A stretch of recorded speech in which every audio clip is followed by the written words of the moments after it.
వాన కురిసింది, ప్రకృతి మేను పులకరించింది. రైతుల కంట్లో ఆనంద భాష్పాలు రాలుతున్నాయి. వ్యవసాయ పనులు మొదలయ్యాయి. అంతా సవ్యంగా జరిగితే ఈసారి సిరులు పండుతాయని అన్నదాతలు ఎదురుచూస్తున్నారు. పెద్దపల్లి జిల్లాలో పండుగ వాతావరణం కనిపిస్తోంది.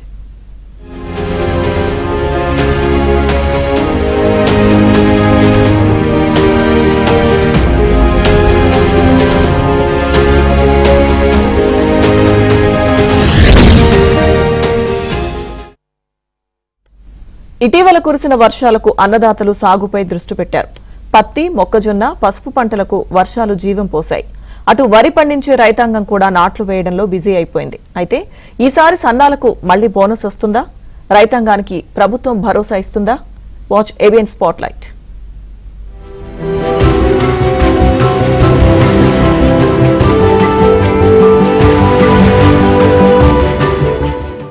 అప్పుడెప్పుడు మే నెల చివరి వారంలో కురిసిన భారీ వర్షాలకు రైతాంగం హడావుడిగా వాణిజ్య పంటలను సాగు చేసింది.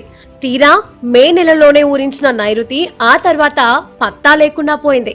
జూన్ నెల సహా జూలై నెల 2వ వారం వరకు వర్షాలే లేకపోవడంతో రైతాంగం అంతా ఆందోళన చెందింది.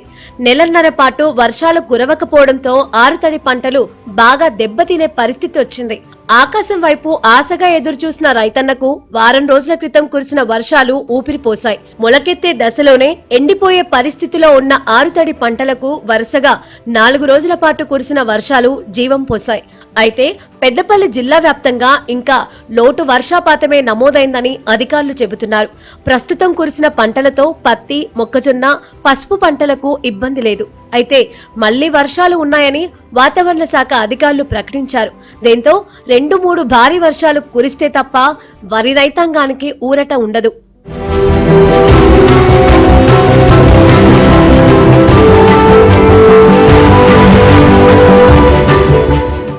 4 రోజుల పాటు కురిసిన వర్షాలతో రైతాంగం సాగులో బిజీ అయింది. అయితే ఆరుతడి పంటల రైతులు ఎలా ఉన్నా సన్న రకం సాగు చేస్తున్న రైతాంగం ఆందోళనతో ఉంది. ఇప్పటికే గత యాసంగి సీజన్ లో పండించిన సన్న రకం ధాన్యానికి ఇంకా బోనస్ డబ్బులు రాలేదు. ఈసారి వానాకాలంలోనూ రైతులు సన్నాలను ఎక్కువగా సాగు చేస్తున్నారు. వెనుకో ముందో సన్నాలకు ప్రభుత్వం క్వింటాలకు 500 బోనస్ ఇస్తే బాగుంటుందని రైతులు కోరుతున్నారు. పెద్దపల్లి జిల్లా వ్యాప్తంగా 2,17,000 ఎకరాల్లో 1,90,000 ఎకరాల్లో సన్న రకం సాగు చేస్తున్నారు. మరో 40,000 ఎకరాల్లో పత్తి, 10,000 ఎకరాల్లో మొక్కజొన్న, పసుపు సాగు చేస్తున్నారు. 20 నుంచి 30 ఎకరాల్లో దొడ్డు రకం ధాన్యం పండిస్తున్నారు. అయితే వానాకాలం సాగు మొదలు కాకముందే ఈసారి ప్రభుత్వం రైతుల ఖాతాల్లో రైతు భరోసా జమ చేసింది. రాష్ట్ర వ్యాప్తంగా 9 రోజుల్లోనే 9,000 కోట్ల నిధులు రైతు ఖాతాల్లో జమ చేసింది. ఇదంతా బాగానే ఉన్నప్పటికీ సన్న రకం ధాన్యం పండిస్తున్న రైతాంగం మాత్రం బోనస్ కోరుకుంటోంది. ఇటీవలే కురిసిన వర్షాలపై రైతాంగం ఆనందం వ్యక్తం చేస్తూనే సన్నాలకు బోనస్ ను డిమాండ్ చేస్తోంది.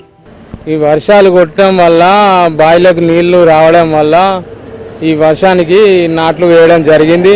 అంతకుముందు అయితే బావిలో నీళ్లు లేకుండే ఈ వర్షం వల్ల నమ్మకంతో వేసుడైంది. నారు ముదిరింది. నెల 15 రోజులు అయింది. ఇక బోనస్ అంటే ఇక అందరూ సీఎం ఇస్తానంటాడు కదా, ఆ భరోసాతోని అందరూ నమ్మకంతో వేసినాం.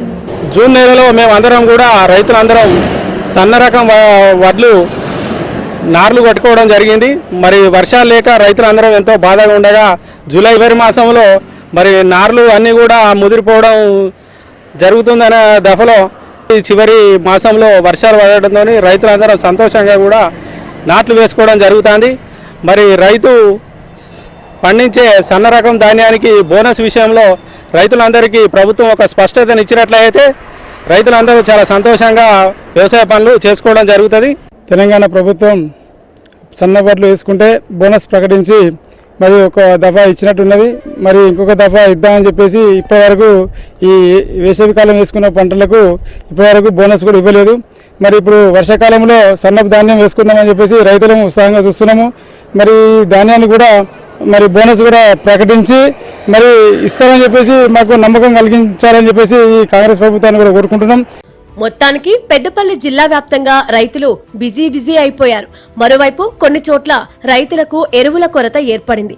పెద్దపల్లి జిల్లాలోనే ఉన్న రామగుండం ఎరువుల ఫ్యాక్టరీలో ఇటీవలే సాంకేతిక సమస్య వచ్చి యూరియా ఉత్పత్తి ఆగిపోయింది. ఇదే సమయంలో తెలంగాణకు ఇచ్చే యూరియా కోటాలోనూ కేంద్రం కోత విధించింది. దీంతో రైతాంగం ఇబ్బందులను ఎదుర్కొంటోంది. ఓవైపు వర్షాలు, మరోవైపు యూరియా సమస్యలతో సతమతమైన రైతాంగం ఇప్పుడిప్పుడే కొంత ఊరట చెందుతోంది. వారం రోజుల క్రితంతో పోల్చితే అటు వర్షాలు, ఇటు యూరియా కొరత కొంత తగ్గింది. మరి ప్రభుత్వం సన్న రకాల రైతులకు బోనస్ ఇస్తుందో లేదో చూడాలి.